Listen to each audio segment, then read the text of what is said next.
Hello everybody and welcome back. Now this is the part 2 tutorial of the Nmap program. In the previous one I basically just show you what you can do with an IP address and what information you can gather only by knowing someone's IP address.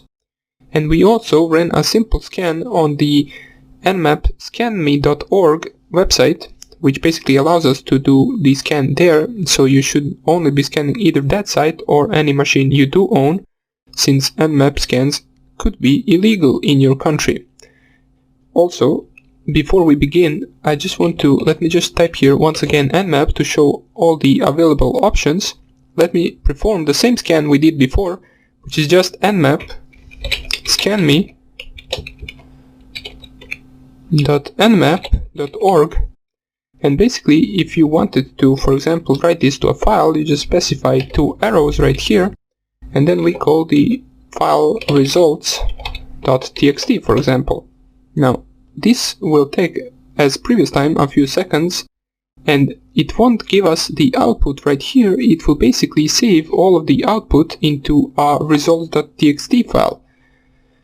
So it is useful if you, for example, run this scan for multiple hours and you don't need to keep the terminal open in order to see the scan. You can just basically save it into a file and you can access it anytime and anywhere. So you don't, for example, run a scan on multiple hosts and run it for 5 hours and then you accidentally close the terminal and basically the entire scan is lost and you need to redo it once again. So as you can see right here, the scan has finished and it hasn't given us any output. So let me just clear the screen and type here ls. And as you can see right here, we have the results.txt file. If we get that results.txt file, we will get the same output that we got in the previous video with our results printed out into this file. Now, since we know that, we can delete this file right now and we can type here nmap once again. Now, I won't be scanning the scanme.nmap.org anymore. I will be scanning basically my Windows machine right now. So you can continue scanning this site. You can also scan the Metasploitable that we installed in the previous lectures, and you can also scan your host machine. Now, let me just show you. You can also scan yourself if we just check our IP address right here, 192.168.1.6, and you type here 192.168.1.6. I don't believe any port. Yeah, all ports, all 1000 scan ports are closed. So on this Kali Linux virtual machine I'm not having any port open, and that should be on yours as well, for now on at least. And as I said in the previous video, the Nmap only scans the top 1000 used ports. So if you want to, for example, specify the number of ports you want to scan, or for example you want to scan all 65,000 ports, let me just find the option. Here it is, port specification and scan order. We can do that with -p. So how we do that? Well, basically we just type here nmap -p and then we type here 1 to 65,000, and we can just do 65,000, or we can do all 65,535. I believe that's how many there are. And then we specify again our own IP address, and this will take longer to finish, but instead of scanning only 1000 ports, it will scan all 65,535 ports. And it will finish relatively fast since we are scanning ourselves, and it only finished in 1.5 seconds. So now we won't be scanning ourselves anymore since there is no point. So let me just find out what the IP address of my Windows machine is. So I will type here in my command prompt ipconfig, and the IP address of my host machine is 192.168.1.4. So I will just type here nmap 192.168.1.4, and let's see how fast this will finish. It shouldn't take too much of our time. So let me just check here. Alright, it will finish, and we can see there a few ports open right here. The NetBIOS, SSN, Microsoft DS, and MS RPC, which are these three ports. They are all three open. As you can see, they're all over TCP. Now, for example, let's scan again my host machine.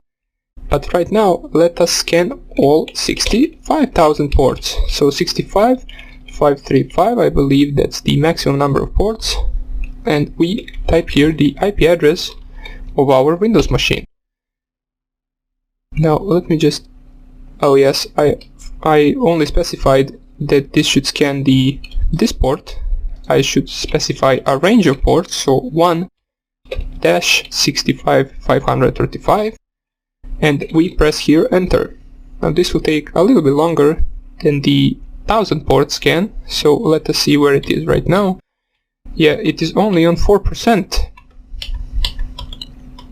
You can check out the process of scan with the upper arrow. If you didn't specify right here the -V, which stands for the verbose, which will basically just print you this right here as it goes with the scan. I didn't specify it, so it doesn't print anything before the scan. So let me just show you. We will finish this so we don't wait until it's over. So let me just put here, so let's just type Nmap once again, and we can see right here that the -V command stands for increase verbosity level, use double V, which is basically -VV, in order to see more details.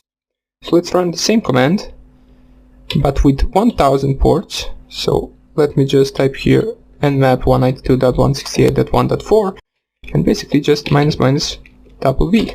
So here you can see that as it goes with the scan, it prints out the information, and at the end it prints out the same thing that it printed out before. So here we can see as it went, it concluded that there is one host that is up, and as it discovered the open ports, it printed out for us.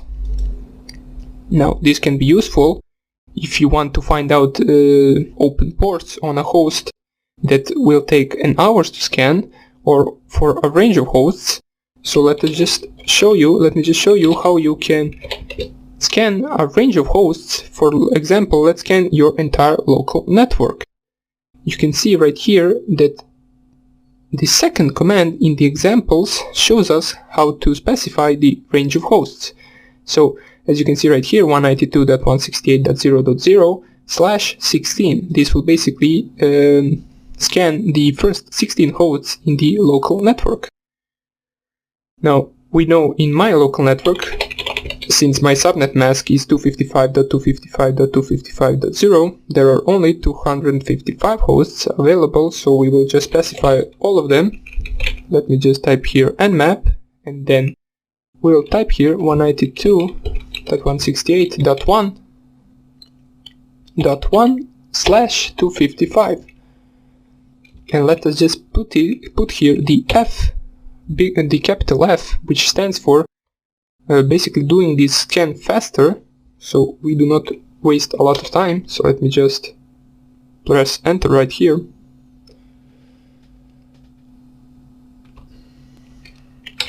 Now let me just check once again, since this didn't work. Maybe I specified wrong. Well, basically gave me some error. Let me just redo this command, but not like this. Let me just type here instead of /, so right now it should work. But let's also add the option verbosity, so it prints us everything as it goes. We can see that it actually finished relatively fast. That is probably because we specified right here the -F option, which basically makes the scan finish faster. And we can see that all of these hosts are down. We can see that between these two there was one that is up, which is .15. That is my laptop that is currently running. So as we go down here, it should find, we found our router. Here it is, so 192.168.1.1. It also found our Windows host machine, which is my current Windows 10 machine on as my host operating system. As you can remember, here are the 3 open ports on my host machine. It found my laptop, which only has the Apache 2 running on the HTTP port over TCP. And it also found our virtual machine, which is 192.168.1.6, which has none of the ports open. So the Nmap result finished with 255 IP addresses scanned, and 4 hosts were up, scanned in 6.06 seconds. Now, let's also, for example, if you want to write that into a file, you can do that with the double arrow command and also into the results.txt.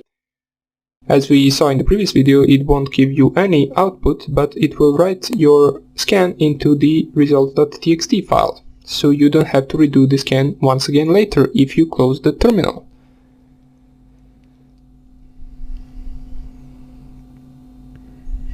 So it should finish in a few seconds, I believe, and we will have a file with all 255 machines scanned.